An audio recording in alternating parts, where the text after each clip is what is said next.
अस्सलाम वालेकुम। हाँ जी यूट्यूब वाले भराओ क्या हाल चाल है। उम्मीद है सारे भरा ठीक ठाक हो सन जनाब। असा ने भरावां नाल शौक भी अच्छा जा रहा सी। मैं गुलाम मुस्तफा, तुसी देखण लगे हो पुआंच पिजन चैनल। जी दोस्तों माशाल्लाह अपने भरावां वास्ते फिर नायाब यूनीक माशाल्लाह अच्छियां चीज़ां ए विच कबूतर नंबर वाले नंबर वाले जनाब टैडी मादी मोती आखी च बड़ी अच्छी छत वाली मादी जनाब माशाल्लाह। अग्गै देसी मादी जनाब सही है।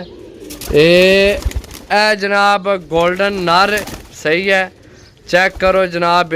अग्गै जनाब टैडी सलारा टैडी जनाब देसी मादी कमाल नहीं है भाई। गोल्डन जनाब माशाल्लाह बहुत तगड़ा जनाब है कबूतर। तुसी जोड़ियां च भी इस्तेमाल कर सकते हो। ये गोल्डन कबूतर इस तरह ने सही है। बाकी है देसी मादी माशाल्लाह बड़ी तगड़ी है। ए चेक करो टैडी सही है। टोटल 10 पीस ने भरावो सही है। चैनल की तुसी वैसे ही कोई नहीं सबसक्राइब करना, ये तो तुहाडा बड़ा प्यार है जेड़े नवें भरा हो। तो बाकी जनाब अपने भरावां वास्ते डील है सिर्फ और सिर्फ 800 रुपये पारनी सही है। 800 रुपये पारनी जनाब डील है। अगर किसी भरा नहीं समझ चावे चीज़ां चेक कर लो। ए टैडी मादी है वो गोल्डन है छत वाली। ए माशाल्लाह मादी चेक करो गोल्डन टैडी क्रासां विच बनी है बड़ी तगड़ी मादी है सही है। अगे टैडी है अगे जनाब मोतियां वालियां विचों बने है क्रासां विच है नंबर वाला नंबर पे है इसकी सही है।